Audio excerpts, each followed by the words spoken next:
Hello good evening. ये JIB का हमारा 19th यूनिट है और इसमें जो है बेसिक एडवांसेस के बारे में बात होगी। टॉपिक तो ये जेआईबी का है, लेकिन अगर आप सीआईबी की बात करें रिटेल की, और जिन लोगों ने जेआईबी जब किया था और पूरे चैप्टर को नहीं पढ़ा था, उनके लिए कहीं ना कहीं बेनिफिट हो सकता है, प्लस प्रमोशनल एग्जाम के लिए। तो इसलिए उसमें हमने ऑप्शन रखा हुआ है कि सीआईबी वाले भी इस टॉपिक को देख लें तो कोई मतलब बात नहीं है। अगर वो कंटिन्यूस बैठ नहीं पा रहे हैं तो इसकी आवाज सुनते रहें तो भी उनका काम चल सकता है। तो शुरू करते हैं टॉपिक को। और टॉपिक का जैसा कि नाम आप देख रहे हैं, प्रिंसिपल ऑफ लैंडिंग। तो अगर आप लैंडिंग करते हैं तो कौन कौन से प्रिंसिपल का आपको ध्यान रखना है? Working capital assessment and credit monitoring. तो तीन पार्ट हैं इसमें। सबसे पहले हम बात करेंगे प्रिंसिपल ऑफ लैंडिंग। जिनके पास बुक है ठीक है, नहीं है तो इससे काम हो जाएगा आपका। इसमें सारे इंपॉर्टेंट पॉइंट को हम लोग कवर करते हुए चलेंगे। कुछ जो येलो में आपको दिख रहा है, ये चीज़ नया इंट्रोड्यूस हुआ है, इसमें पुरानी बुक में आपके नहीं था। ठीक है। तो क्रेडिट की बात करते हैं तो इसमें सबसे पहले प्रिंसिपल की बात आती है। तो ये जो है ऑप्शंस आपको दिख रहे हैं, सिंपल ऑप्शंस हैं, लेकिन पूछने को कभी भी एग्जाम में जब पूछता है तो आप लोग उस समय सोचने लग जाते हैं कि इसमें ये ऑप्शन होगा या नहीं होगा। तो पहला प्रिंसिपल सेफ्टी तो सबको पता है, पर्पस भी पता होगा, प्रॉफिटेबिलिटी भी पता होगा और सिक्योरिटी भी। लेकिन ये दो ऑप्शन है, liquidity and diversification of risk. तो लिक्विडिटी से मतलब है कि जब आपकी आपकी रिक्वायरमेंट है उस समय में उसका पेमेंट आ जाए, जिससे आप फर्दर किसी को उस पेमेंट का यूज कर पाए। ठीक है।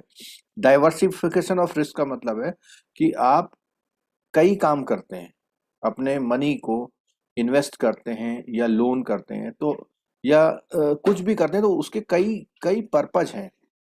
उससे अपने रिस्क को क्या करते हैं आप लोग? डाइवर्सिफाई करते हैं। मींस ब्रेक करके कहीं पर एक जगह पर ज्यादा रिस्क ना हो, उस प्रोसेस को हम लोग डाइवर्सिफिकेशन कहते हैं। तो सेफ्टी की अगर हम बात करें तो इसमें रिपेमेंट जो होता है दो चीजों पर डिपेंड करता है। एक तो है कैपेसिटी टू पे, दूसरा है विलिंगनेस टू पे, और थर्ड है इनकम जनरेशन। अब यहाँ पे देखना, कैपेसिटी टू पे और विलिंगनेस टू पे। कई बार क्या होता है कि बहुत मनी है किसी के पास, लेकिन आपकी ईएमआई मैडम कोर्टला नहीं दे रहा है। तो इसमें मतलब कि वो देना नहीं चाह रहा है। दूसरा क्या है कि इनकम जनरेशन, उसकी जो इनकम जनरेशन का प्रोसेस है वो कैसा है। अगर उसको इनकम रेगुलर अच्छी आ रही है तो हो सकता है आपका लोन पेमेंट करेगा, और जब इनकम आ ही नहीं रही है तो प्रॉब्लम में आ सकते हैं। ठीक है। The banker must therefore take utmost care on ensuring the enterprise और business for which the loan is sought is sound one and the borrower is capable to carrying out successful. ठीक है। Liquidity की मैंने बात कही थी। Liquidity में क्या चीज है? Money lent is not going to be locked up for long time. अगर आप अपने मनी को लंबे समय के लिए दे दे रहे हैं तो लॉक हो गई। The money should return the bank as per the repayment schedule. Banks are having asset liability management by which they can manage liquidity of fund received from depositor and can lend according। तो इसका मतलब यहाँ पे है कि depositor से money लेके land करना, लैंड से जो रिपेमेंट आया उसको दोबारा लैंड करना, ये सब लिक्विडिटी के पार्ट है। तो आपके पास हमेशा जितने रिक्वायरमेंट है उतने फंड की अवेलेबिलिटी बनी रहे। प्रॉफिटेबिलिटी नो डाउट, अगर आप कुछ भी लोन वो कर रहे हैं प्रोसेस, तो उसमें आपको प्रॉफिट होना चाहिए। और वो प्रॉफिट केवल इंटरेस्ट मार्जिन से नहीं, जो इंटरेस्ट मार्जिन से नहीं, उसके अलावा आपको क्या है, अपने इंटरेस्ट जो एडमिनिस्ट्रेटिव एक्सपेंसेस हैं वो भी मीट करने हैं। एक तो आपको कॉस्ट मेंटेन करने की, कितने का कॉस्ट लग रहा है आपका। मान लिया 6% में आप डिपॉजिट ले रहे हैं और 9% में दे रहे हैं, इस 3% में आपको पूरा एडमिनिस्ट्रेटिव एक्सपेंसेस प्लस प्रॉफिट वगैरह सब कुछ देखना है आपको। ठीक है। और इसमें एक बात और आती है कि जब भी आप ये काम करेंगे तो आपको क्या करना होता है? It is advisable to have customer profitability analysis. Customer profitability analysis, question ऐसा आ सकता है कि सीपीए कस्टमर प्रॉफिटेबिलिटी एनालिसिस किस पर्पज के लिए गया था, तो आप बोलेंगे टू मेंटेन द प्रॉफिटेबिलिटी या टू कैलकुलेट द प्रॉफिटेबिलिटी। ठीक है। When the banker is engage in more than one services और बिजनेस।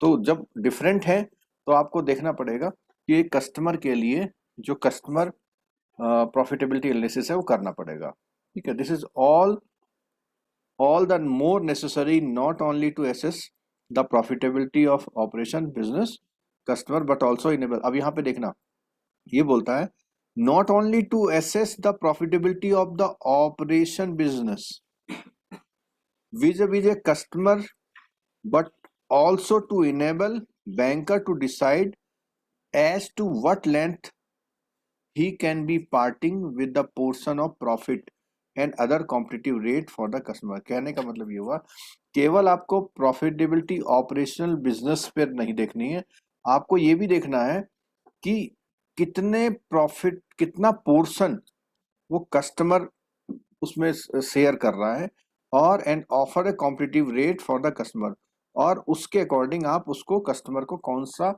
कॉम्पिटिटिव रेट ऑफर कर सकते हैं। Such an analysis will be very helpful to the banker in pricing of his product, कि अपने product की क्या प्राइसिंग रखनी है, whether it is lending or offering a service। चाहे आप lending की प्राइसिंग कहें चाहे आप सर्विस ऑफरिंग, जैसे मान लिया आपने कहा कि आपके वहाँ आरटीजीएस फ्री कर दिया, आपने आरटीजीएस फ्री करा, तो ये भी आपका डिसीजन है, सर्विसेज की प्राइसिंग का डिसीजन हो सकता है।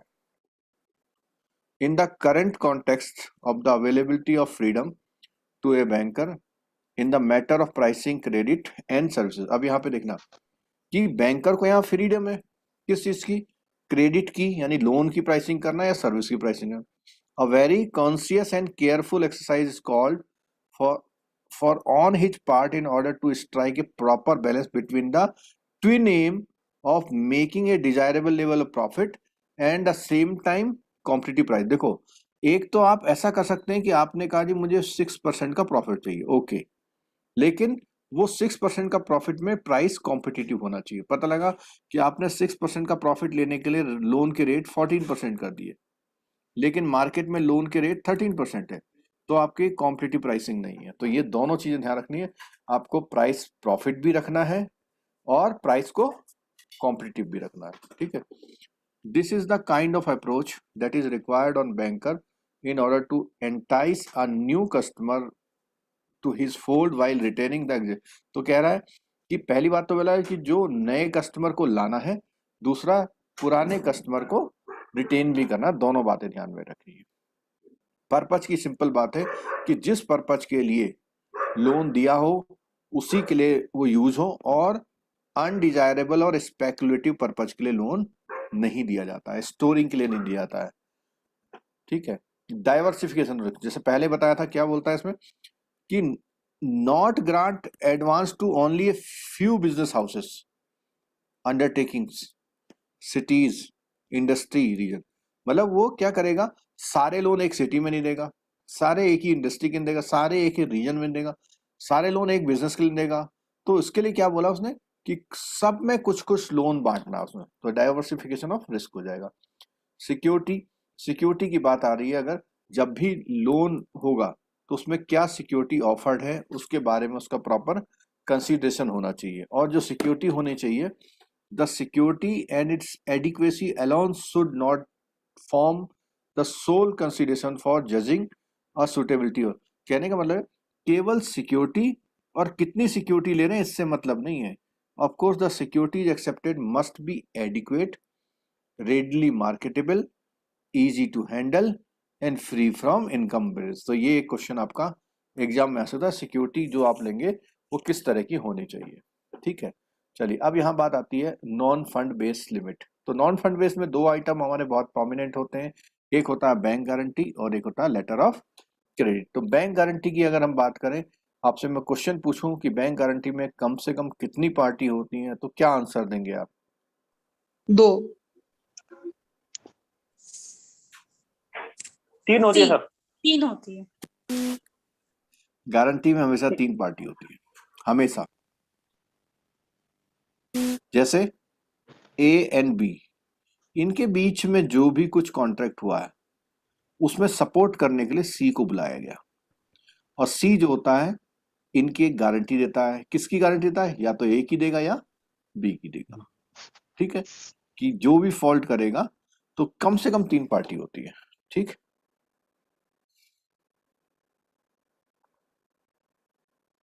यहाँ एक पॉइंट लिखा हुआ है, इसको देखिए जरा। appropriate condition with regard to the cash margin and security registration of charge with ROC in the case of customer is corporate will have to be laid down in the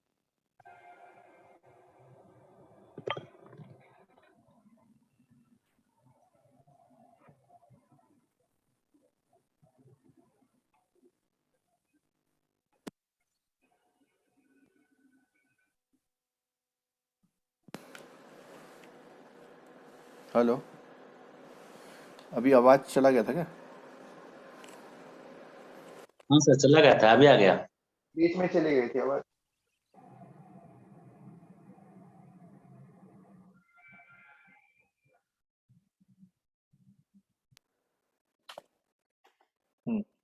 तो यहाँ बोला कि जो बैंक गारंटी है, bank guarantee limit required by borrower, detail of such as the nature of guarantee, its purpose, the particulars of the contract period and the amount for which the guarantee is sought are collected first।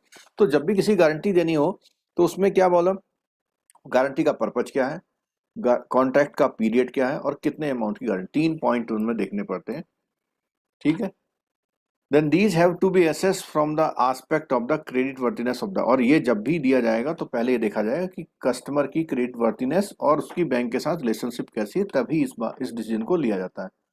Appropriate condition with regard to the cash margin, कितना cash margin लिया जाएगा, कितनी security दी जाएगी, ROC में ये registered होगी या नहीं होगी, ये सारी इंफॉर्मेशन भी उसमें ली जाती है। और in the event of the default of the customer to fulfil his part of the obligation of the contract relating to which the bank guarantee has been issued, तो यहाँ पर ये बोला है कि वो ये सब चीजें देखेगा कि कितना ऑब्लिगेशन लिया जा रहा है इस कॉन्ट्रैक्ट में, और and the thereon likely to be crystallise on the banker. Means crystallise का मतलब ये है कि जब मौके पर, टाइम पर अगर उसने पैसा नहीं दिया तो बैंक को अपनी वो गारंटी का पेमेंट करना पड़ता है और वेट करता है कस्टमर उसको पैसा दे दे। अगर कस्टमर उसको जल्दी पैसा नहीं दे रहा है कुछ दिनों तक, तो उसको क्रिस्टलाइज कर लेता है, ये मान लेता है कि अब मैंने इसको लोन दे दिया है, और गारंटी का जो पैसा उसने जहां से दिया होता है वहां पे वो पेमेंट कर देता है उसकी, तो उसको क्रिस्टलाइजेशन बोलते हैं। ठीक, और गारंटी कहां से कवर्ड होती है, section 128 of the Indian contract act की बात कर रहा है। एलसी की बात आती है, एलसी का पूरा चैप्टर हमने बढ़िया करके आपको क्लास में लिया था। इसके लिए आपको अगर डिटेल पढ़ना है, और पढ़ना चाहिए, क्योंकि एलसी आपका एक तो यहाँ पर है, एक आपका ऑफ बैलेंस शीट का चैप्टर था जो मॉड्यूल ए में वहां पर है, और एक कहाँ पे है, एलआरएबी में। ठीक है, तो एलसी का हम यहाँ बिल्कुल कुछ नहीं पढ़ेंगे। एक छोटा सा एग्जाम्पल की अगर बात करते हैं तो देख लेते हैं।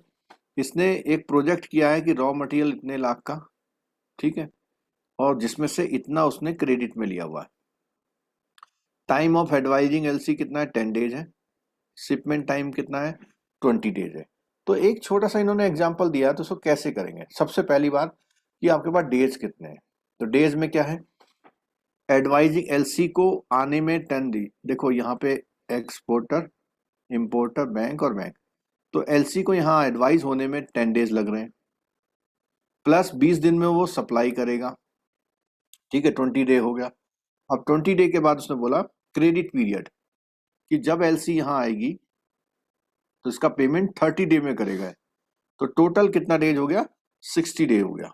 टोटल कितना हो गया, 60 डे। तो एक एलसी 60 डे में रोटेट होती है, और पूरे ईयर में तो कितनी रोटेट होंगी,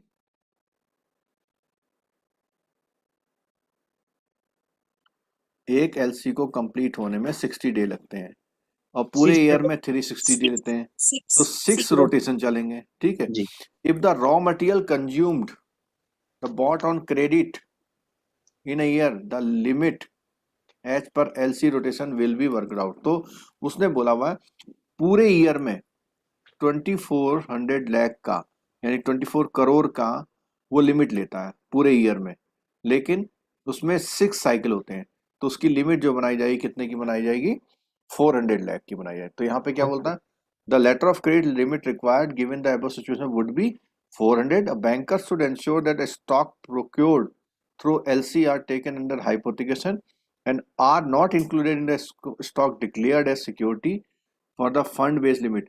जो उसने फंड बेस्ड लिमिट ले रखी है उसके लिए स्टॉक क्या है, वो सिक्योर्ड नहीं होना चाहिए. अगर वो फंड बेस्ड लिमिट उसने ले रखी है तो उसके अगेंस्ट में एलसी नहीं क्रिएट होगी. एलसी उस केस में क्रिएट होगी जिसमें उसका जो स्टॉक है, जो आने वाला स्टॉक है, वो स्टॉक बिल्कुल इस स्टॉक से सेपरेट हो. If the LC is sanction for the purpose of capital good, the same is to taken under hypo. तो अगर आप कैपिटल गुड्स की एलसी कर रहे हैं तो आपको हाइपोथिकेशन करना है. सीआईबी वाले, ये अभी जो हमने ऑपरेटिंग साइकिल निकाला था, कुछ समझ में आया? बोलिए जरा.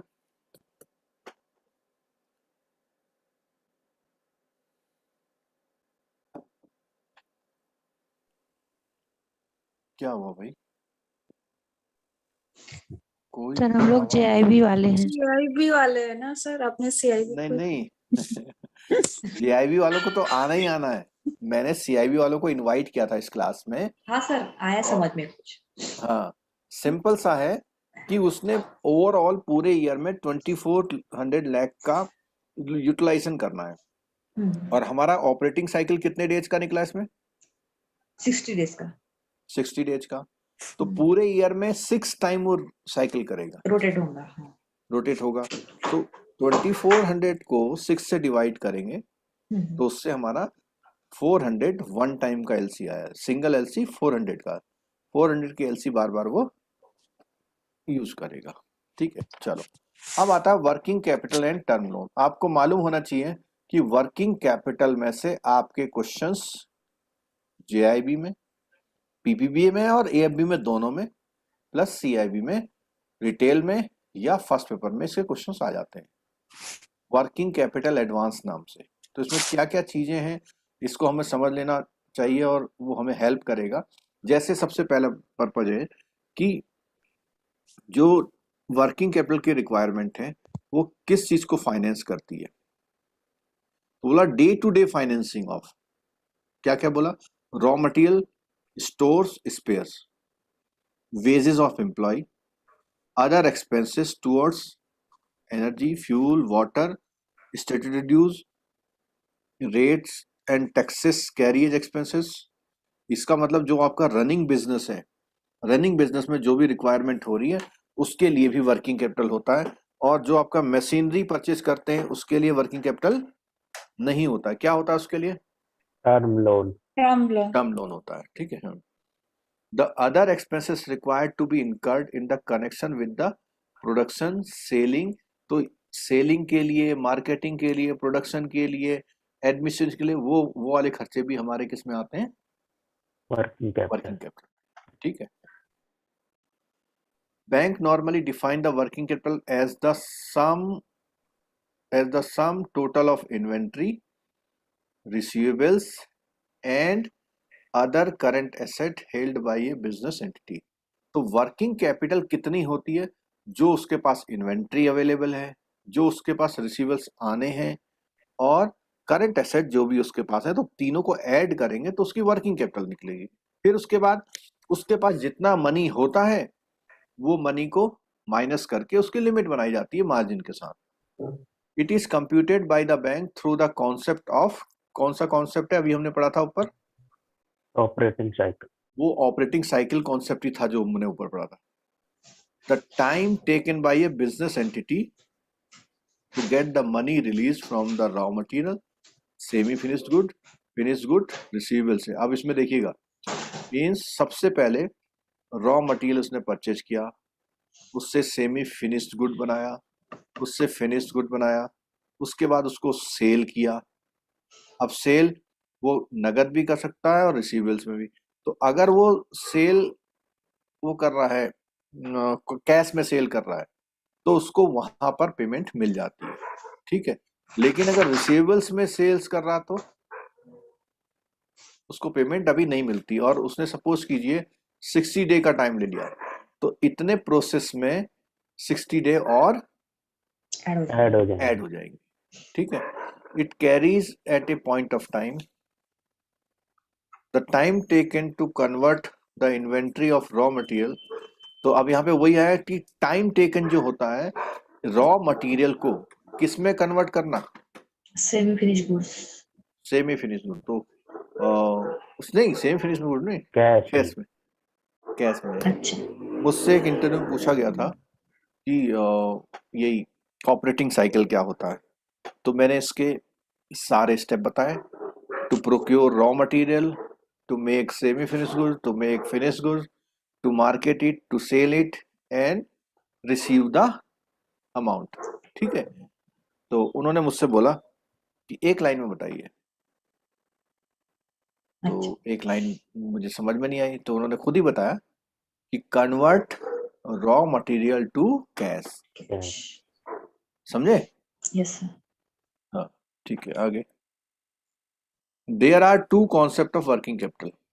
वर्किंग दो कॉन्सेप्ट। अब देखना, यहां से आपका न्यूमेरिकल शुरू हो जाता है। क्या है? Gross working capital means total fund requirement of the firm for day to day business operation which include borrowers margin plus bank finance, सब कुछ।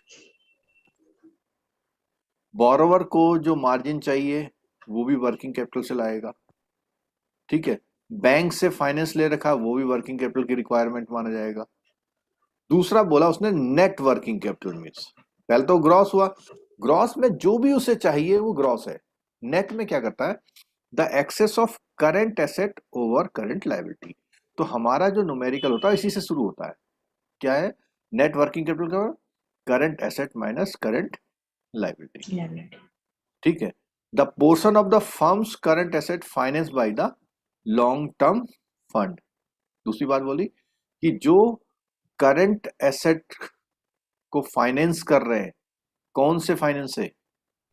Bank long term fund. Long term fund से अगर आप फाइनेंस कर रहे हैं तो वो भी नेट वर्किंग कैपिटल में काउंट होता है वो पोर्शन। तो दो पोर्शन इसमें आ गए, एक तो simple current asset minus current liability, दूसरा वो फंड जो आपने बैंक से लॉन्ग टर्म फंड के फॉर्म में लिया हुआ है और उसका यूज क्या कर रहे हैं आप, क्या किस में यूज कर रहे हैं? करंट एसेट्स में। करंट एसेट में।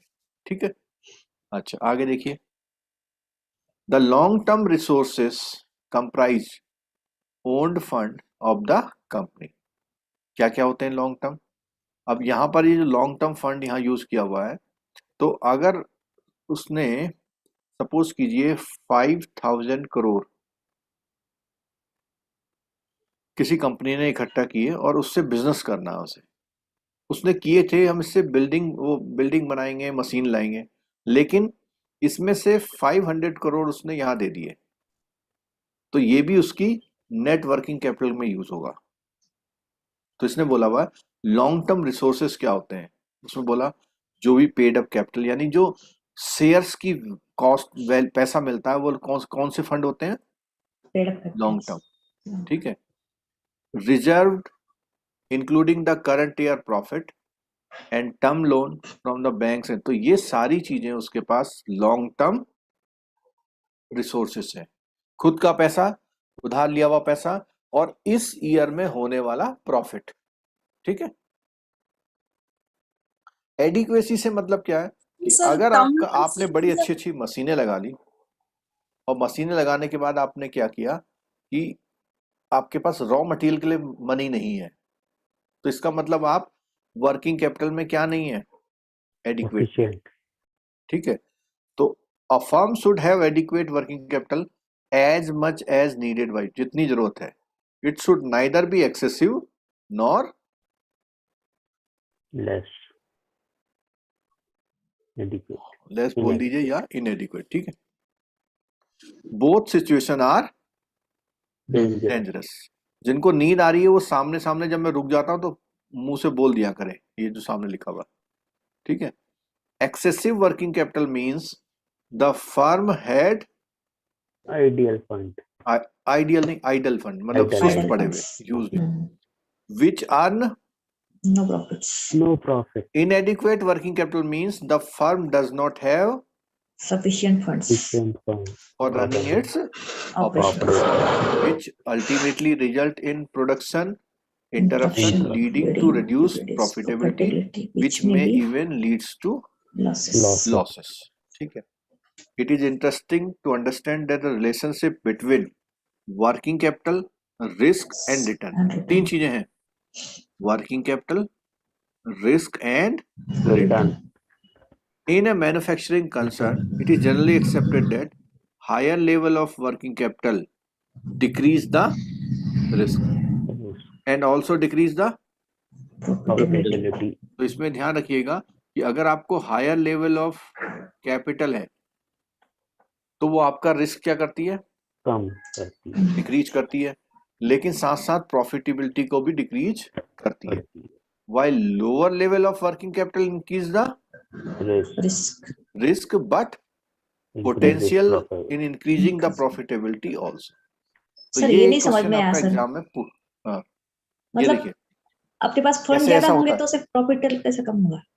ऐसा है कि अगर आपके पास वर्किंग कैपिटल डिक्रीज है, वो सॉरी हायर लेवल है, हायर. तो आपको रिस्क नहीं रहेगा कि आपको ऑर्डर ना मिले, आपका बिजनेस बंद हो जाए, ये रिस्क नहीं है. अच्छा. ठीक है.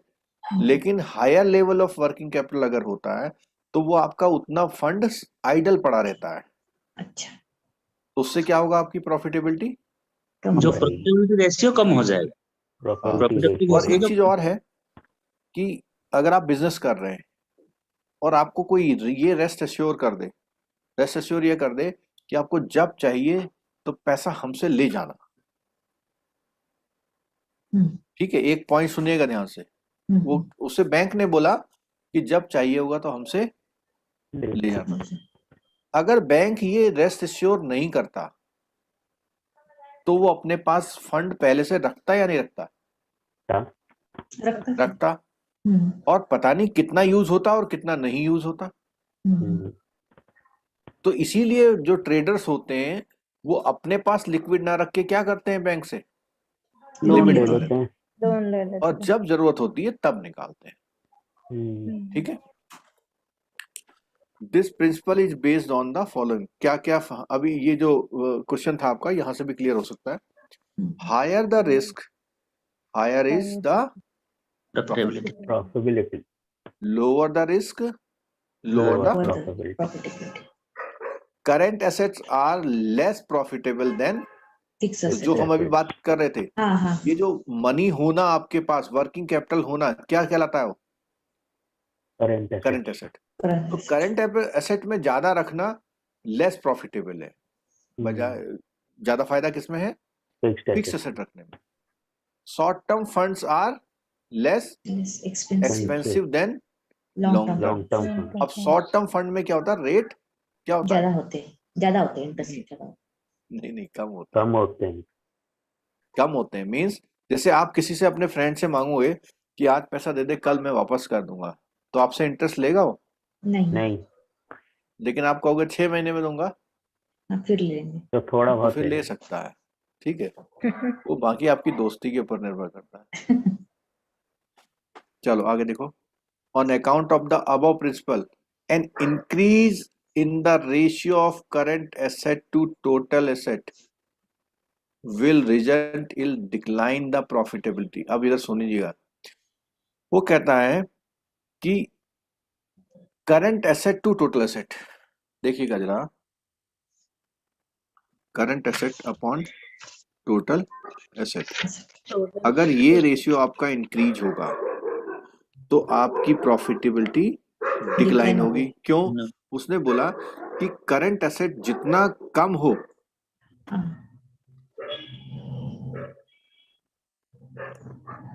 उसने बोला कि करंट एसेट जितना कम होगा उतना क्या होगा, प्रॉफिटेबिलिटी बढ़ेगी. अभी हमने पीछे पढ़ा था कि फिक्स एसेट होना अच्छा है या करंट एसेट होना. Fix Fixed asset asset. हाँ, ज्यादा अच्छा. तो करंट एसेट, अगर हमारा करंट एसेट कम हो रहा है तो इसका मतलब फिक्स एसेट हमारा बढ़ रहा है. बढ़ रहा है, क्योंकि दोनों बनते किससे हैं? टोटल एसेट से. Total. This is because investment in current asset is less profitable than the fixed asset. However, an increase in the ratio would, ये जो मैंने अभी एक्सप्लेन किया वही इसमें पैराग्राफ में एक्सप्लेन किया है. ठीक है, आगे बढ़ते हैं थोड़ा सा. Term loans are loans which are payable one after 1 year और अप टू, अब 10 की जगह 20 भी हो सकते हैं, 30 भी है, कोई जरूरी नहीं 10 हो। और ये किस पर्पज के लिए होते हैं? फिक्स एसेट के लिए, लैंड, फैक्ट्री, ऑफिस, मशीनरी वगैरह सब इसमें लिया जाता है, ठीक है। These loans are repaid by borrowing the concern of instalment out of the profit. जो भी आप प्रॉफिट अर्न करोगे उसी से पेमेंट देनी है, क्या? इंस्टॉलमेंट, ठीक है। The schedule of repayment and duration of the loan is fixed on the basis of the assessed ability to undertaking to generate surplus। जितना आपका सरप्लस जनरेट होगा उसी के अकॉर्डिंग आपकी ईएमआई बन पाएगी। Loans for period up to 3 years are called short term loans. Loans from 3 year of 7 years, सब कुछ नहीं, शॉर्ट टर्म मिंग टर्म कुछ नहीं पता है आपको। हाँ, तो यहाँ टर्म लोन और वर्किंग कैपिटल में फर्क बता रखा है। तो डिफरेंसेस में क्या है देखो, टर्म लोन्स किसके लिए यूज होता है? इस्टेब्लिशिंग, एक्सपेंडिंग और मॉडर्नाइजिंग, ठीक है, और acquisition of fix asset. While working capital में क्या होता है? ऑपरेटिंग पर्पज होता है इसका। यहाँ पे इस्टेब्लिश कर रहे हैं, एक्सपेंड कर रहे हैं, मॉडर्नाइज कर रहे हैं। यहाँ पर क्या कर रहे हैं? ऑपरेट कर रहे हैं, रिजल्टिंग इन क्रिएशन ऑफ, और उससे क्या होता है? करंट एसेट बनता है आपका। Term loan are usually of medium, long और शॉर्ट टर्म भी होता है, ठीक है। और quarterly, half yearly, monthly payment होता है। Working capital finance is generally availed in cash credit, hypothecation account. चलो, क्रेडिट अप्रेजल टेक्निक।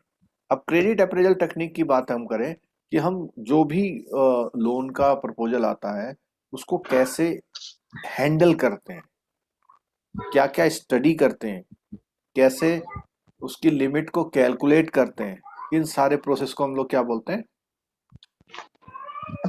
अप्रेजल, ठीक है। The decision maker makes an attempt to find the answer to important question. कौन सा question ढूंढता है वो? पहले whether the entrepreneur require fund, क्या उसको जरूरत है भी या नहीं है। Also what are his credential. दूसरा पॉइंट, अगर फर्स्ट का आंसर पॉजिटिव है तो सेकंड क्वेश्चन ढूंढता है, all about the extent of his requirement and the ways in which requirement can be met.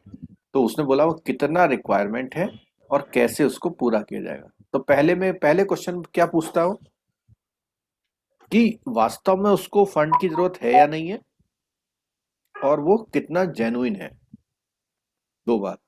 Second में क्या पूछता है कि उसको कितनी रिक्वायरमेंट है और वो रिक्वायरमेंट कैसे पूरी की जा सकती है, ठीक है।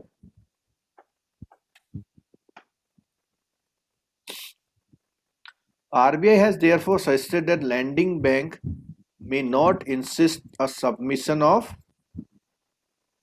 audited statement up to credit requirements। ये मैंने कहीं पढ़ा था 2 करोड़ तक है या 25 लाख लिखा हुआ है। इसने कहीं पढ़ा है इसका?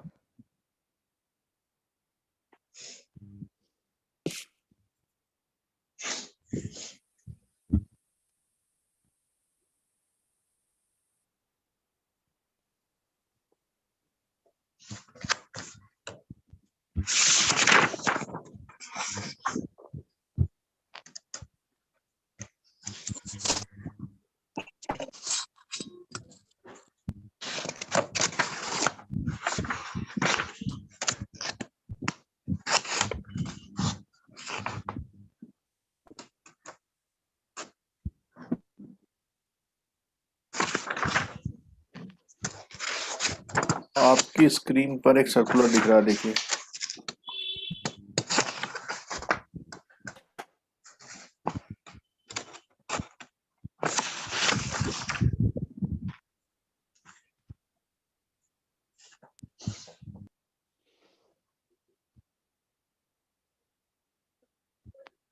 CIB में तो 5 करोड़ लिखा है। 5 करोड़ सही, 5 करोड़ लिखा हुआ। सर ये प्रायोरिटी सेक्टर का जो अभी न्यू चेंजेस है वो तो नहीं है कहीं? नहीं, वो एक अलग चीज है। यहाँ क्वेश्चन ये आ रहा है कि जब आपके पास कोई लोन लेने आता है ना वर्किंग कैपिटल का, तो आप उसे एक बात छोटी सी बोलते हो कि ऑडिटेड क्या ले आओ। Balance sheet. Balance sheet. हाँ, बैलेंस चाहे वो 2 लाख का भी लोन लेने आ रहा है आपके पास, लेकिन ये जो इंस्ट्रक्शंस हैं वो 1 करोड़ और 5 करोड़ जो है,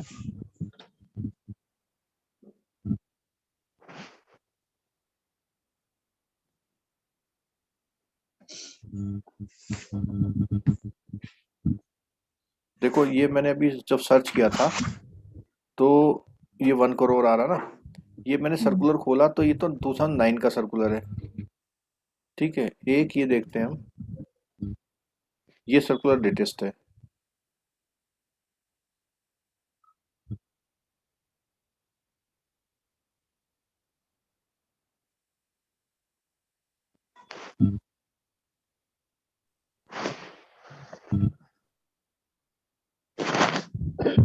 आरबीआई की ऑडिट रिपोर्ट दिखा रहा है।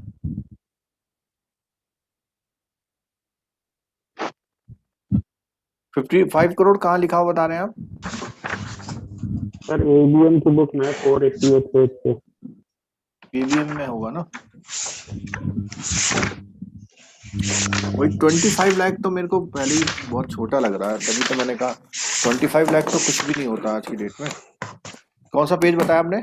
488।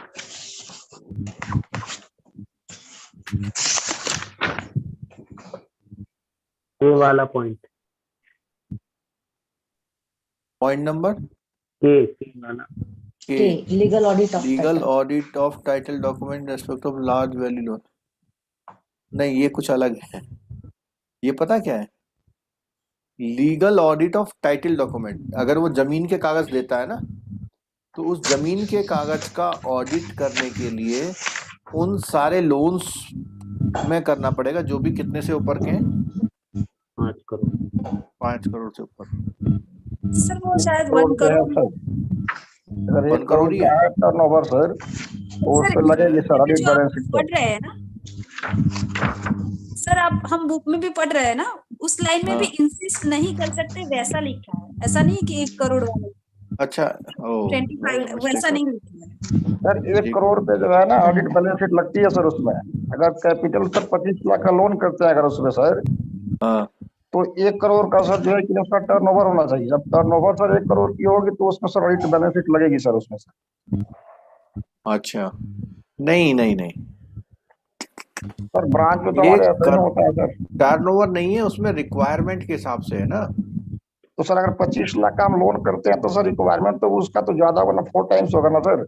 उससे तो हम बढ़ा और नहीं, के 5 टाइम होता है ना। सर 5 टाइम होगी तो 1 करोड़ 25 लाख हो जाएगी सर। हाँ, 1.5 लेकिन हो यहाँ जाएगा। तो ये लिख रहा है not insist submission of credit requirement of 25 lakh तक के लोन की। हाँ, ऐसे कह सकते हैं, ठीक है। वो जो आप 1 करोड़ वाली बात बोल रहे हैं कि सपोज कीजिए 1 करोड़ है, तो 1 करोड़ में फाइनेंसिंग कितनी करेंगे?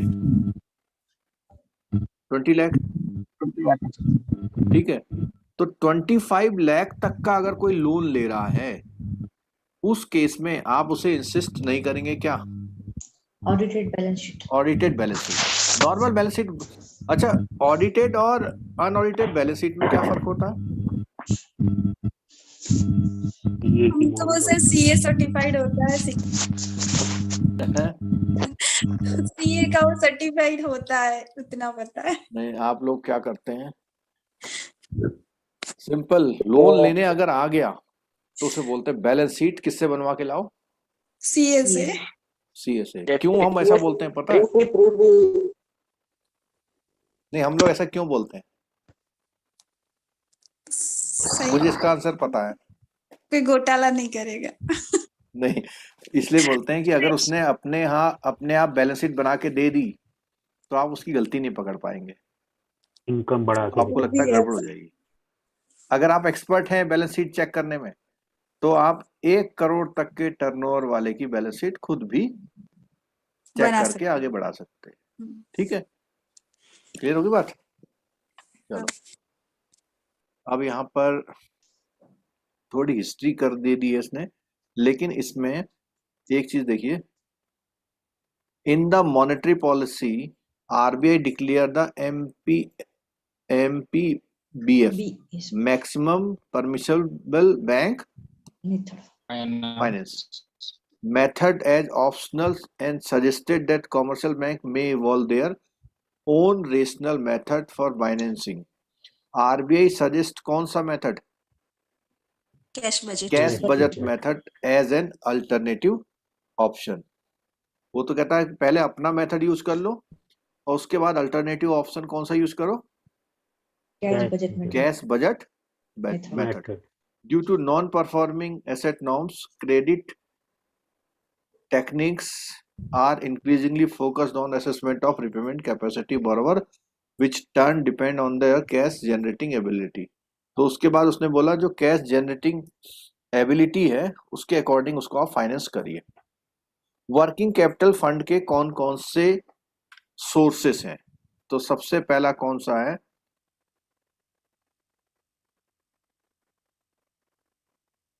ट्रेड। ये क्रेडिट तो नहीं लिखा हुआ है बुक में, देखना। क्रेडिट ही लिखा है, क्रेडिट हाँ क्रेडिट होगा। ट्रेड क्रेडिट लोन से, डिपॉजिट से, बैंक बोरोविंग से, एडवांस पेमेंट से, स्टेज बाय स्टेज पेमेंट से। एक क्वेश्चन यहाँ से पूछ सकता है, तो पूछेगा कि वर्किंग कैपिटल फंड के रिसोर्सेस में से कौन से हैं कौन से नहीं है, इस तरह से। ठीक है। अच्छा, अब एस्टिमेशन, वर्किंग कैपिटल का एस्टिमेशन, ये आपका बहुत इंपॉर्टेंट क्वेश्चन है। सबसे पहला क्या है, कस्टमर जो है उसको बैंक को सेटिस्फाई करना पड़ता है कि उसका कैरेक्टर कैसा है, उसकी कैपेसिटी कैसी है, उसकी कैपिटल कैसी है, उसकी कोलेटरल। तो इसको 4C बोला है इन्होंने, कैरेक्टर, कैपिटल और कैपेसिटी, कैपिटल और कोलेटरल। ठीक है। अब इसके बाद क्या बोलता है, यहाँ ये बोलता है कि कोई भी बोरोवर है तो उसको वर्किंग कैपिटल का एस्टिमेट करने के कितने मेथड हैं? 4। 4. Operating cycle method, projected net working capital method, projected turnover method और कैश बजट मेथड। ठीक है। तो ये 4 मेथड के बारे में बात करेंगे हम। और इसमें जो ऑपरेटिंग साइकिल मेथड तुमने ऊपर देखा था अभी, ठीक है, टर्नओवर मेथड में क्या कहता है, कुछ मत दो, कहता है कि जो आपका टर्नओवर है उसको कितने % फाइनेंस करूंगा मैं? 20%। 20%। ठीक है। और प्रोजेक्टेड नेट वर्किंग कैपिटल में कि वो फ्यूचर के ईयर्स का बना के देगा आपको, खासकर से जो न्यू यूनिट्स होती है, न्यू यूनिट्स में इसके हिसाब से कर लिया जाता है। ठीक है। और एक है कैश बजट में। तो कितने मेथड हो गए वर्किंग कैपिटल को एस्टिमेट करने के? 4 मेथड। ठीक है। These method require preparation of, और जब भी आप इन मेथड का यूज करेंगे तो आपको क्या मालूम होना चाहिए उस कंपनी का? Financial statement. कौन से होते हैं फाइनेंशियल स्टेटमेंट? बैलेंस शीट और Cash P&L flow. अकाउंट। ठीक है। प्रोजेक्टेड फंड फ्लो स्टेटमेंट, कि फंड कैसे आएगा और कैसे जाएगा। प्रोजेक्टेड कैश फ्लो स्टेटमेंट और कैश बजट। अब यहां पर एक क्वेश्चन आता है कि फंड फ्लो और कैश फ्लो में क्या फर्क है? आता तो है। पेमेंट आ चुकी है सिर्फ वो ट्रीट होती है, और फंड फ्लो में जो जो आने आने वाली होती है उसको भी ट्रीट करते हैं। जैसे सिंपल बताता हूँ, आपने 50,000 की सेल करी, उसमें अभी आपको 30,000 आए, तो अगर आप कैश फ्लो बनाओगे तो आप उसमें कितना लोगे? सिर्फ 30,000। लेकिन फंड फ्लो बनाओगे तो 50,000। 50,000। ठीक है। तो अलग अलग मेथड हो गए। अगला, it must be emphasized that assessment on working capital requirement on a firm must be preceded by detailed appraisal of the past and future viability of the firm's planning, operation and financial position. It is implicit that firm will have to submit an acceptable business plan in the form of projected financial statement to the bank. Thereafter, the assessment of working capital need is made based on the past trends and use of funds, and use का मतलब वो जिस काम के लिए पैसा दे रहा है उसी में लगाना चाहिए उसको, and the estimated requirement of additional funds as revealed by the firm's business plan or cash budget in the cases of those firms which have marked seasonality of operation। अब यहाँ पे बोला देखो कि कुछ ऐसी ऑपरेशन होते हैं जिसमें सीजनल काम है, जो सीजनल काम है, तो उसमें बोलता है कि जो कैश बजट मेथड है उसमें भी देख करके उसको एडिशनल फंड की रिक्वायरमेंट, तो ये सारी स्टडी करके हम लोग उसको क्या करते हैं, असेसमेंट करते हैं। तो पहला मेथड कौन सा आ गया, ऑपरेटिंग साइकिल। और ऑपरेटिंग साइकिल हमने पीछे पढ़ा था, तो इसलिए आसानी से जल्दी से हो जाएगा। क्या है देखो, इसमें एक एग्जांपल दिया हुआ है, while assessing working capital requirement creditor will not be set off against stock। क्या मतलब हुआ इसका,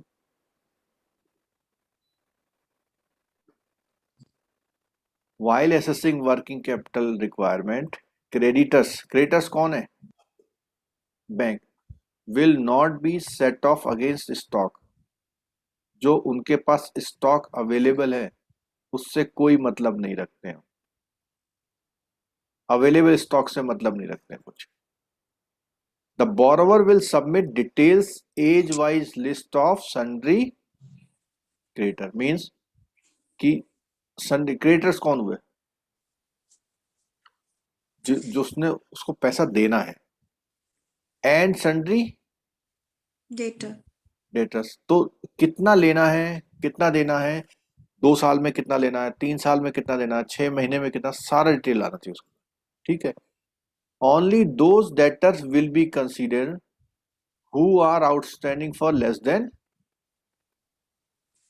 180 days। means अगर जिससे पैसा लेना है उसने कहा मैं 3 ईयर में दूंगा, तो उसको यूज नहीं करेंगे, क्योंकि वर्किंग कैपिटल एडवांस कितने टाइम के लिए होता है, 1 ईयर। 1 ईयर के लिए, और 1 ईयर में भी उसने एक और कट लगा दिया कि आप जो उधार दे रहे हैं वो कितना होना चाहिए, मैक्सिमम 6 महीने 180 6 महीने का होना चाहिए। 6 महीने से जो उधार दिया हुआ उसका कोई कंसीडरेशन नहीं करता bank. The total outstanding creditor will be netted from the eligible letter. ये मीन्स अब जैसे मान लिया आपने 6 लाख लोन ले रखा है और आपको 3 लाख आना है, तो इसका मतलब टोटल कितना लोन हो गया आपका,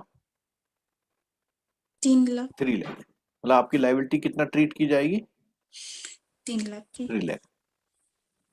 और इसमें जो ये 3 लाख आने हैं वो कौन से वाले माने जाएंगे, जिसका टाइम 180 से कम है, ठीक है। अब इसमें एक एग्जांपल दे रखा, देखो ये है एग्जांपल, इसको समझिएगा सभी लोग, जेआईबी सीआईबी वाले बहुत ध्यान से। 30 डे उसे रॉ मटेरियल में लगे, 15 डे में प्रोसेस किया, 15 डे उसने अपने पास रखा, और कलेक्शन पीरियड कितना, पैसा आने का समय कितना है, 30 डेज, तो यहाँ पे तीनों को ऐड करेंगे तो ऑपरेटिंग साइकिल कितने दिन का हो गया, 90 का, और टोटल कितने डे होते हैं, 360 90 कितना हो गया, कितने साइकिल होंगे, 4 cycle. Operating expenses per annum, total year में उसके कितने खर्च होते हैं, 60 लाख, तो 60 लाख पूरे ईयर में खर्च होते हैं, और साइकिल कितनी है उसकी, 4, तो उसको वर्किंग कैपिटल रिक्वायरमेंट कितनी होगी, 15 लाख। यहाँ एक पॉइंट और दिया उसने, क्या, टर्नओवर, तो टर्नओवर का 20% निकालिए, 1,40,000। 1,40,000, तो यहाँ पर डिपेंड करेगा, नहीं 1,40,000 नहीं, 14 लाख, हाँ सर, 14 लाख। 40 लाख, ठीक। तो यहाँ पर दो, अगर टर्नओवर मेथड से निकालेंगे तो उसको कितना फाइनेंस करेंगे, 14 लाख, 14, और अगर ऑपरेटिंग साइकिल से निकाला तो कितना करेंगे, 15 लाख। दोनों बात समझ में आ रही है आपको, ठीक है। अच्छा एक चीज और है कि ये जो ऑपरेटिंग एक्सपेंसेस हैं पूरे साल के, उसके उस टर्नओवर उससे क्या होना चाहिए, हमेशा ज्यादा। कम होना चाहिए। ज्यादा नहीं, नहीं ज्यादा। टर्नओवर से तो कम होना चाहिए ना ऑपरेटिंग। हाँ, मैं उल्टा पूछ रहा था अच्छा कि सर। उसका टर्नओवर कितना होना चाहिए। ठीक है भाई, हम्म, जितना उसका खर्चा आउट हो रहा है उतनी रिसीविंग उसकी साल भर में होनी चाहिए। चाहिए। ठीक है, तो ये कौन सा मेथड है? ये ऑपरेटिंग। Operating cycle. ऑपरेटिंग। हाँ। ठीक है, अब बात आती है प्रोजेक्टेड वाली मेथड से। तो प्रोजेक्टेड वाली मेथड में इसने बोला हुआ है, एक तो आप करंट रेशियो की बात करेंगे। इसकी बात करेंगे, नेट वर्किंग कैपिटल की जब भी बात होती तो करंट रेशियो, और करंट रेशियो की रेंज है ये कितनी है? 1.25.2 1.3 1.25 से लेके 1.33 तक। अगर 1.9 आ जाए तो बहुत अच्छा है। तो भी चलेगा। तो भी चलेगा। अच्छा, अगर 1 आ जाए तो तो नहीं चलेगा। गड़बड़ है। गड़बड़ ठीक है, थोड़ा। ठीक है, तो इसमें ये रेशियो है। अब क्या कहता है, on the merit of each cases bank in such circumstances may accept either of two alternative. तो उसमें क्या है कि रेंज जो है ये है और इससे ज्यादा है। ठीक है, और इसका अल्टरनेटिव क्या है? Release the excess limit credit on the borrower's undertaking to augment the NWC to the required level within a time frame of. 2 अगर quarters। उसका इतना करंट रेशियो नहीं है तो उसकी कंडीशन में उसने बताया उसको कितने समय का वो लेंगे प्रॉमिस, 2 quarters। मतलब 6 महीने में वो इतना ले आएगा, provided the borrower maintain A current ratio between. ये किस कंडीशन में है? अगर उसका 1.25 से क्या है, शॉर्टफॉल चोट कम। क्या कहाँ कहाँ तक एक्सेप्ट करोगे आप? 2 quarters तक। अच्छा नहीं 1.1 नहीं, ये 1.1 1.7। इससे नीचे है तो नहीं लेंगे। कोई बात नहीं, मतलब लेंगे ही नहीं। ठीक है, हम्म। in the meantime the borrower bring in short term fund from other sources to meet the shortfall of। तो वो कह रहा है अदर सोर्सेस से वो इस रेशियो को इतना लाने की कोशिश करेगा। कितना? 1.25 से 1.33 तक। रिलीज और टेम्परेरी लिमिट, जितना उसका शॉर्टफॉल है से 1 क्वार्टर 30 डे के लिए। The addition to duly assessed limit in the case of short-term loan from the bank in lieu of the marketing borrowing, the borrower had to raise as the other alternative. Here again the borrower has to maintain a lower, मतलब कुछ भी करे वो कहीं से ही पैसा temporary लाए लेकिन इससे कम में काम नहीं चलेगा। नहीं चलेगा। बैंक में also on a case to case basis allow computation of NWC borrower for assessment of working capital needs by excluding the term loan installment payable from current liability। अब देखा जरा यहाँ पे, जैसे हमारा जो ये वर्किंग कैपिटल नीड का मतलब क्या था? Simple current asset minus current liability. Current liability था ना। तो वो कहता है करंट लाइबिलिटी में आपकी टर्म लोन की इंस्टॉलमेंट भी आती है। ठीक है, तो अगर आपका करंट लायबिलिटी करंट एसेट से ज्यादा हो रहा है तो उस कंडीशन में जो ईएमआई जो पेमेंट कर रहे हैं उसको छोड़ दो, कहता है। अच्छा तो उसका एनडब्ल्यूसी क्या हो जाएगा? थोड़ा सा बढ़ बढ़ जाएगा। जाएगा। ठीक है, अच्छा, प्रोजेक्टेड टर्नओवर के लिए बहुत सिंपल सर सा है। किस केस में, सर किस केस में अगर ये ज्यादा होता है तो भी चलता है? कि क्या चीज? क्या? करंट रेशियो अगर ज्यादा भी होता है, काफी सारा 9-10 भी होता है तो भी चलता है? किस केस में तो होता है? हमेशा चलेगा। बहुत ज्यादा होता है तो भी वो चलने नेगेटिव दो। नहीं की ना? हाँ। ना ना LDL ना, तो वो तो अच्छी बात है 2:1 है ना। करंट एसेट होना। ये देखो, नहीं, ये तो पॉइंट अगर देखो एक ज्यादा बार। होगा तो वो फंड यूज नहीं कर रहा, सीधा मतलब तो यही हुआ ना उसका। फंड क्या नहीं कर रहा? यूज नहीं कर रहा है ना, इसका मतलब तो ये हुआ हाँ, ना। ये कह सकते हैं वो अपने सरप्लस फंड को यूज करता तो उसका बिजनेस और अच्छा होता। लेकिन रिस्क ये कम देखो है। ये वाला पॉइंट, 1 मिनट, ये वाला पॉइंट देखो जरा। रेंजिंग फ्रॉम 1.25 टू 1.33 और हायर। मतलब हायर अच्छा है कहने का मतलब। और जो आप बता रहे हैं करंट एसेट ज्यादा है तो उसके पास हो सकता है कि रॉ मटेरियल क्या होगा? आइडल पड़ा पड़ा हो, होगा। आइडल ओके पड़ा होगा, ज्यादा पड़ा होगा, ऐसा हो सकता है। ठीक है, चलो रिस्क कम एक है। ये देखो, ये आपके 2 मार्क्स से क्वेश्चन आएंगे, ये बहुत इंपॉर्टेंट टॉपिक है आपके लिए और आगे सीआईबी में भी काम आएगा ये। प्रोजेक्टेड टर्नओवर बहुत सिंपल होता है, कितने परसेंट लेते हैं इसमें? 20%। 20%। और ये वो यूनिट है जिनका टर्नओवर 5 करोड़, अच्छा कम 5 करोड़ तक के टर्नओवर के लिए लागू होता है। ठीक है, और 20% of their projected annual gross sales, और ये वर्ड और है, प्रोजेक्टेड भी है, may be consider the minimum working capital finance by the bank. Minimum working capital, ठीक है, in order to ensure that minimum margin support of working capital needs a borrower of 5% contribution is given to the promoters। तो 5% का इसमें margin रख लेते हैं। ठीक है, इसका एक एग्जांपल देखो, पहले डायरेक्ट यहीं से बात करते हैं। इसकी प्रोजेक्टेड सेल्स कितने लाख की है? 10 लाख। ठीक है, 10 लाख में उसकी रिक्वायरमेंट कितने परसेंट बोली उसने? 25%। 25%। लेकिन 5% कहाँ से लाएगा वो? मार्जिन में नहीं, खुद लाएगा। तो इसका मतलब यहाँ पर उसको वर्किंग कैपिटल कितनी हो जाएगी? 2 लाख। तो क्या करते हैं आमतौर पे, सीधे सीधे कितने परसेंट निकाल देते हैं? 20%। अच्छा 20% निकाल। लेकिन यहाँ जो वर्किंग कैपिटल की रिक्वायरमेंट है वो कितने परसेंट है? 25%। उसमें से 5% वो देता है। तो बैंक फंड क्या करेगा? 20%। 20%। यानी बैंक लिमिट बनाएगा, कितने की बनाएगा वो? 2 लाख की। 2 लाख की या 20%। लेकिन उसको रिक्वायरमेंट कितने की है? 25%। ठीक है। अच्छा, दूसरा, जब भी आप इसकी ड्राइंग पावर बनाओगे तो जो अनपेड स्टॉक है, अनपेड स्टॉक का मतलब उसने रॉ मटेरियल लिया, कैसे लिया? ऑन क्रेडिट, और उसी रॉ मटेरियल को आपसे भी फाइनेंस करा सकता हो। तो जब भी रॉ मटेरियल उसने क्रेडिट में लिया, उस स्टॉक को आप काउंट नहीं करेंगे। ठीक,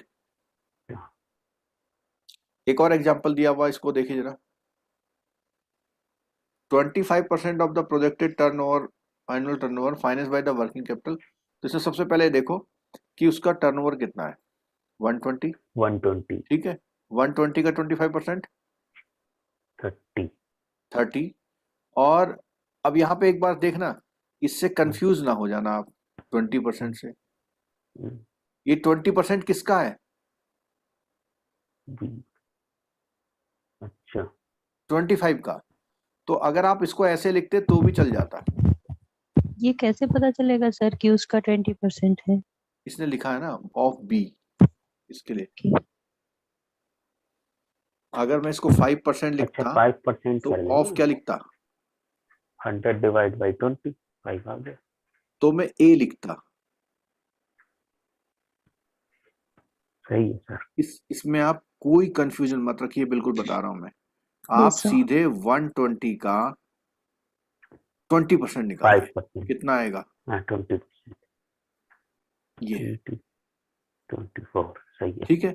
अच्छा, एक्चुअल NWC अवेलेबल, उसके पास अवेलेबल कितनी है? 5 लाख। ठीक है, जबकि मार्जिन आपको कितना चाहिए? 6 लाख। 6। तो उसके पास अवेलेबल कुछ भी हो, आपको मार्जिन तो 6 Recording, sir. लेना ही लेना है। लिमिट आप कितने की देंगे उसे? हम देंगे 24। हाँ 24। बोलो, कोई डाउट है? रिकॉर्डिंग। बोलो, कोई डाउट है? सर नहीं इतना सर, कोई सब करने की क्या जरूरत है? सीधा ही 20% नहीं निकाल सकते हैं क्या? नहीं, यहाँ पर इसने वो, ठीक है, आपने 24 लाख का लिमिट ले लिया। हाँ ठीक है, यहाँ हाँ। बोलता है actual net working capital available, ये कितनी बोलता है? 5 लाख। यहाँ इस पॉइंट को देखिए, वो कहता है कि जो मार्जिन है वो या तो जो कैलकुलेट करेगा उससे आएगा, या जो उसके पास है उससे आएगा। हायर। और उसमें से कौन सा आएगा? 5 लाख। हायर। देखो सी अच्छा। पॉइंट कहाँ, ये है ना, इसमें कितना आंसर आ रहा? 6। ठीक। और इसमें अवेलेबल क्या है उसके पास? 5। 5। अगर उसके पास अवेलेबल, सुनिएगा ध्यान से, 9 होता मान लिया, तब आंसर बताओ। चलो अच्छा, तब तो ठीक रहता सर, मिनिमम तो 6 चाहिए ना।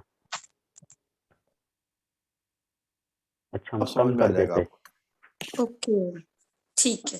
भाई जब उसके पास नेट वर्किंग कैपिटल एक्स्ट्रा है, उतना फाइनेंस आप कम करोगे। अच्छा, ठीक है। लेकिन नेट सिर्फ वो वर्किंग बताएगा थोड़ी कैपिटल ना जो अपने को, है, हाँ, मतलब छुपा बोरोवर जाएगा ये बात। बताएगा थोड़ी अपने को कितना है नहीं अवेलेबल बताना क्या, वो तो उससे निकलेगा, उसके डेटा से। बैलेंस शीट से। बैलेंस शीट से। हाँ, अब वो अलग बात है कि वो वो एडजस्ट करके ये लेंगे। पूछता है कितने का लिमिट चाहिए आपको, हाँ। तो तो सर वो उसी के एग्जाम्पल अकॉर्डिंग में बना। तो आपने एग्जाम्पल में से तो ये 5% ऑफ पीएटी लिखा है, उससे ही उठाया ना आपने, तो आपको कैसे नहीं पता उठाया चला? उससे ही है, सुनिए मेरी बात फिर सुनिए, उठाया तो उससे ही है, 6 आ रहा है, लेकिन अगर ये ई वैल्यू आपका इस 6 से बड़ा होता, उस कंडीशन में जो ये लिमिट की सैंक्शनिंग है, तो आप करते 30 माइनस 9। नहीं वो सही है सर, पर ये हाँ, एचयूएल एनडब्ल्यूसी अवेलेबल कहाँ से उठाया आपने एग्जाम्पल में से? ये तो उसकी दिया बैलेंस हुआ है। शीट से। अच्छा, इसमें कहाँ से उठाया? हाँ, यहाँ पे एग्जाम्पल में तो हमें कहीं लिखा कहाँ है, मैं ये पूछ रही देखते हैं, चलो। Minus by the H working capital required. 5% of PAT by the borrowers margin.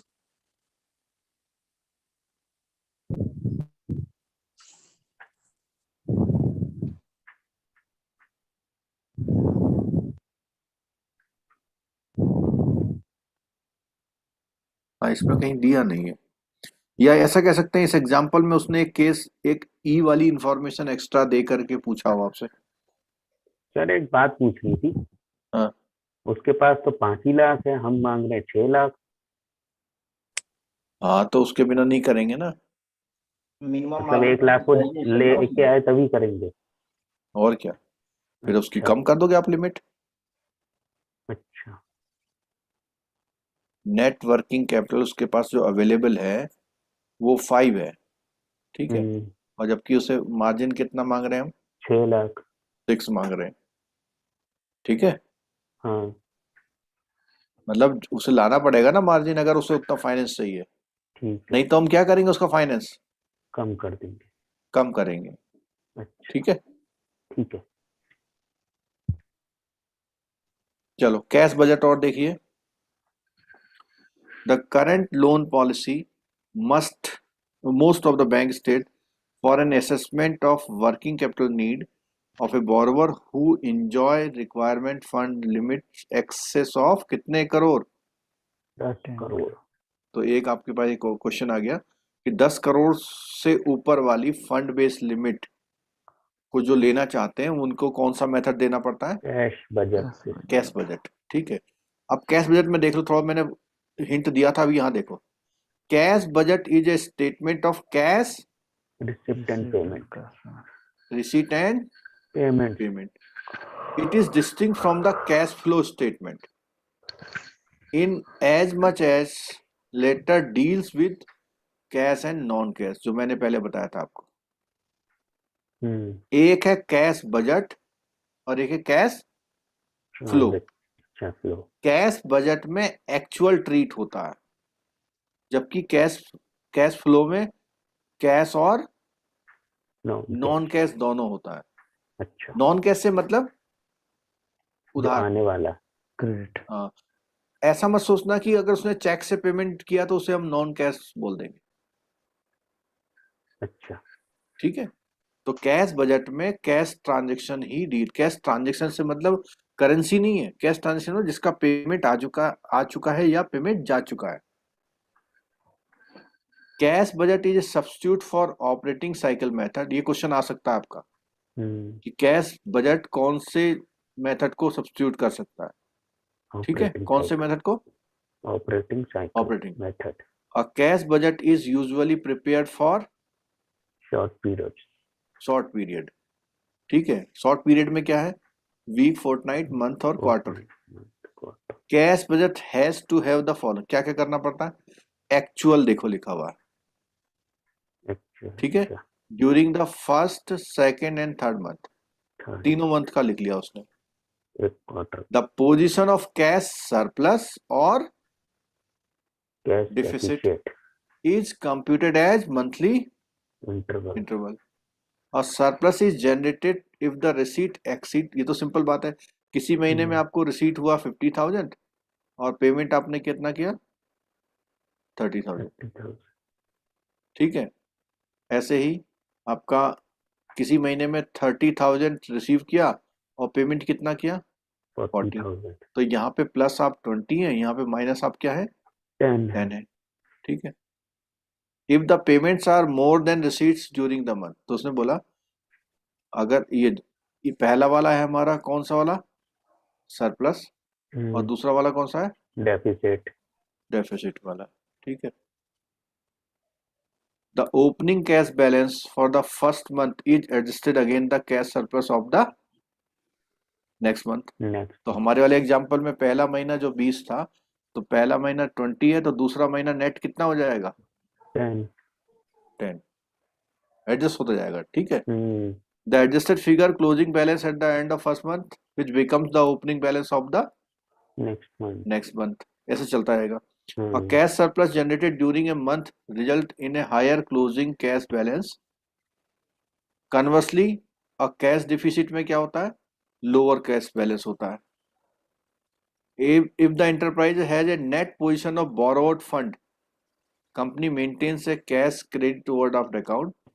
A cash surplus generated during a month bring down the level of the borrowed fund at the end.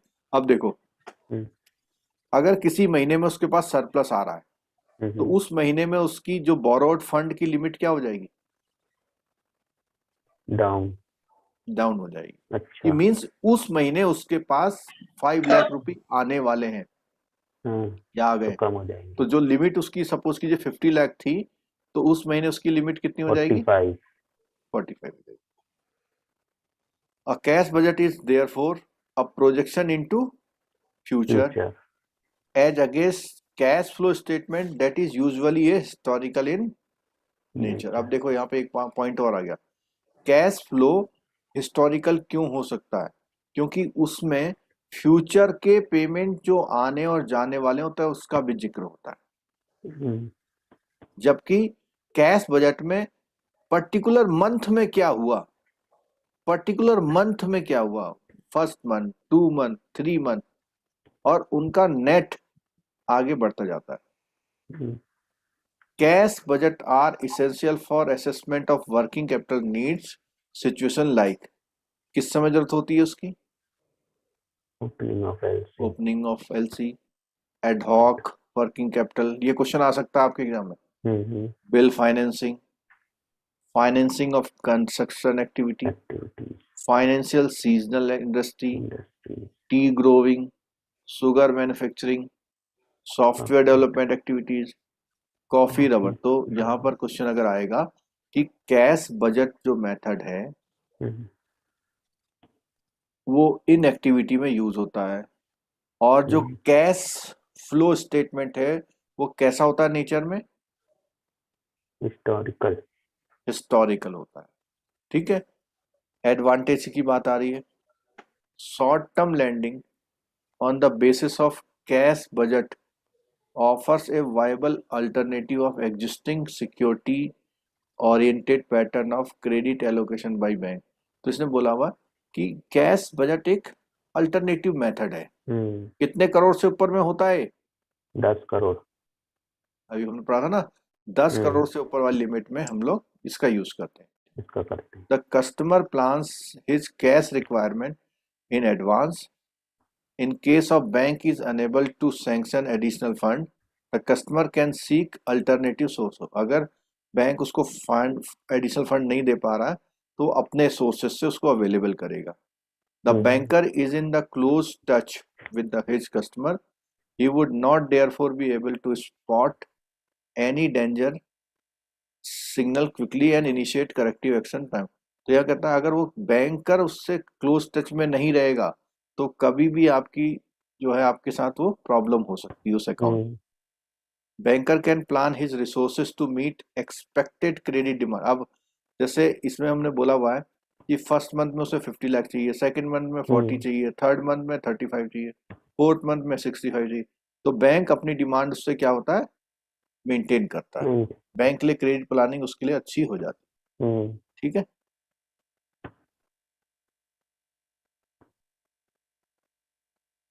चलो इसको आज नहीं कर रहे हम लोग, अच्छा sir. Base rate वाला सिस्टम है।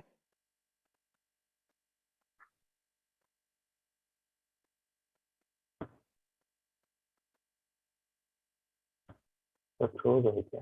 और इसमें काफी कुछ नया आया है तो इसलिए हम कल करेंगे, क्योंकि इसमें नया जो चीज आया है ना वो हम्म, आपकी पुरानी बुक में नहीं है, जो येलो कलर से लिखा हुआ है ना ये सब, ये दिख रहा है, येलो कलर वाला हाँ, सब एडिशन हुआ है CIB बुक वाला में, है सर। उसको हम कल करेंगे। ठीक, ठीक है सर सर। हाँ सीआईबी के लिए इसका अलग से ये होना मतलब अलग से क्लास होगा ना? हाँ, ये सर जो डिटेल से एबीएम उसमें में डाल बुक है ना, देंगे। हाँ हाँ। एबीएम में जो है, पोस्ट एक मिनट मॉड्यूल। रुको, चले यूट्यूब वालों को मैं थैंक यू बोल दो, फिर बात करता हूँ आपसे।